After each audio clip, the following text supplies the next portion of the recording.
ज्यादातर लोग इनमें से कुछ ना कुछ तो करते ही होंगे। ये पहला नियम है।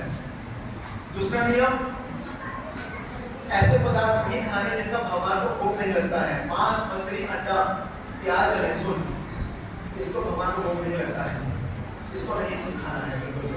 और जो भी केवल इसको छोड़ना ही नहीं काफी नहीं है, जो भी खाना है उसको भगवान को पहले भोग लगाना है, फिर ग्रहण करना है। लेकिन भाई भोग कैसे लगाएंगे? हम तो बाजार में गोलगप्पे खाने होते हैं, मोमोज खानी होती है, चाट, पापड़ी, टिक्की, पाव भाजी, पिज्जा, बर्गर, ये सब खाना होता है। ये कैसे हो पाएगा? गोविंदा में खाइए, वहां पर भगवान को भोग लगता है। गोविंदा की एडवर्टाइजमेंट कर देते हैं। तो ये सब बाहर का खाने से वैसे ही आजकल इतनी बीमारियां हो रही हैं, कैंसर क्या और दुनिया भर की बीमारियां हैं, यही कारण है। गंदा सारा तेल खाते हैं, कई दिनों के मोमोज के मसाले को खाते हैं, स्वास्थ्य भी खराब, पैसे भी लगते हैं, भगवान की भक्ति भी नहीं मिलती, रजोगुण भी हावी होता है, नुकसान ही नुकसान है। लेकिन फिर क्यों विचार नहीं करते? क्यों? हमारा मन वश में नहीं है। ये दूसरा नियम। तीसरा नियम, गर्लफ्रेंड बॉयफ्रेंड, इसके बिना क्या है? ये वेस्टर्न कल्चर है, ये नर्क का द्वार है, जैसे महाराज जी के शब्दों में नर्क का द्वार है। जैसे महाराज जी बात सुनाते हैं, अमेरिका की बात है, वहां का कल्चर तो है ही वहां का, वो तो सब राक्षस लोग ही वहां पे हैं। तो महाराज कहते हैं कि एक माता मेरे पास में आई, कहते हैं कि स्वामी जी मेरी पुत्री को आशीर्वाद दे दो। और क्या आशीर्वाद चाहिए? इसका कोई बॉयफ्रेंड नहीं बन रहा है,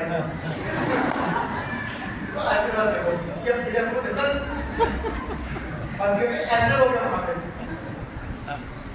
उनके लिए कॉमन चीज है, ये कॉमन है। वो आजकल भारत में भी आ रहा है, उधर तो इतना नहीं है, लेकिन आप जाइए दिल्ली जाइए, मेट्रोपॉलिटन सिटीज हैं जो वहां पे तो बहुत बुरी हालत है। फोक कल्चर, फेमिनिज्म, पता नहीं क्या क्या है, बहुत बड़ा नाम है, ये सब बढ़ता जा रहा है धीरे धीरे। कल जैसे जैसे बढ़ेगा ये सब बढ़ता रहेगा, लेकिन ये सब डिस्ट्रैक्शन है।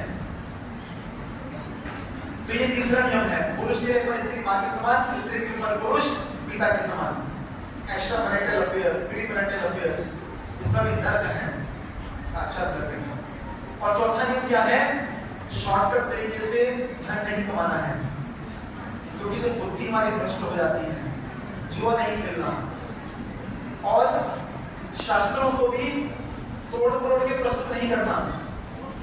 आजकल कई ऐसे संप्रदाय, कई ऐसे मत मतांतर चल पड़े हैं जो कि अपने पुस्तक, बस हमारी पुस्तक को पढ़ो जी, गीता भागवत मत पढ़ो, हमने जो गीता लिखी उसको पढ़ो, क्योंकि हमने उस गीता में बहुत कुछ बना करके हमने लिखा है।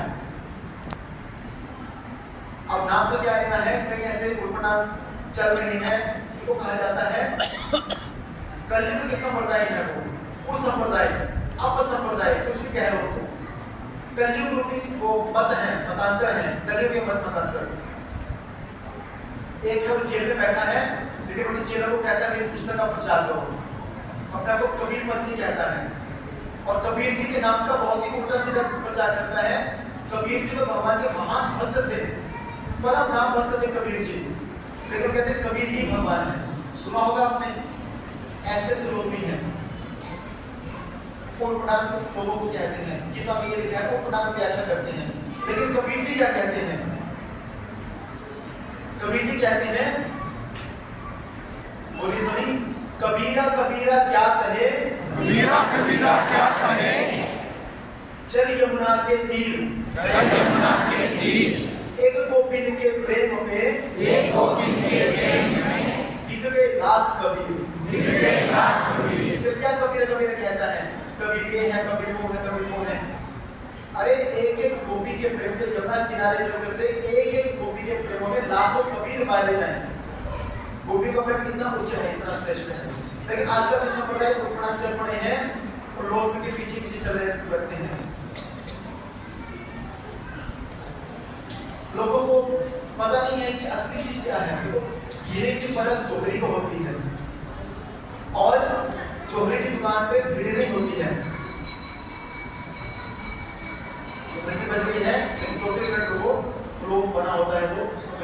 उसके बाद। तो जोहरी की परख किसी किसी को होती है, लेकिन जोहरी की दुकान पर ज्यादा भीड़ नहीं होती। क्यों नहीं होती? क्योंकि मर्जी किसी किसी को है। लेकिन सब्जी मंडी जाओ, क्या होता है वहां पे? टमाटर ले लो, गोभी ले लो, आलू ले लो, कितने का तोड़ा है, रेट लगते ना वहां पे 200 रुपए, 100 रुपए, 500 रुपए, थोक में भाव, थोक में ये मंडी जाइए वहां पे सब, वहां पे भीड़ लगी होती है। सब्जी है, कोई कीमत थोड़ी सब्जी की, कभी सब्जी फेंक देते हैं, वो सस्ते में दे देते हैं। कई बार हमारे प्रभु जी जाते हैं वहां पे, जिनको स्वामी प्रभु गाय के लिए थोक में सब्जी लेकर आते हैं, या बिकती थी तो चलो गाय को दे देते हैं। तो सब्जी मंडी पे तो हर कोई सब लोग जाते हैं, लेकिन यहाँ पे वास्तविक भक्ति होगी, वास्तविक ज्ञान होगा, वहां पे जो समझदार लोग होंगे, बुद्धिमान लोग होंगे, वही लोग भगवान की विशुद्ध प्रेम भक्ति को स्वीकार करेंगे। और जहाँ पे भगवान की शुद्ध भक्ति होगी, वहां पे हमको त्याग भी होगा, त्याग भी करना पड़ेगा। ऐसा नहीं कि आपको जो अच्छा लगता है वही बता, ऐसे गुरु भी होते हैं, ऐसे भी हैं लोग जो लोगों को अच्छा लगता है वही वही बता देते हैं। जैसे एक है,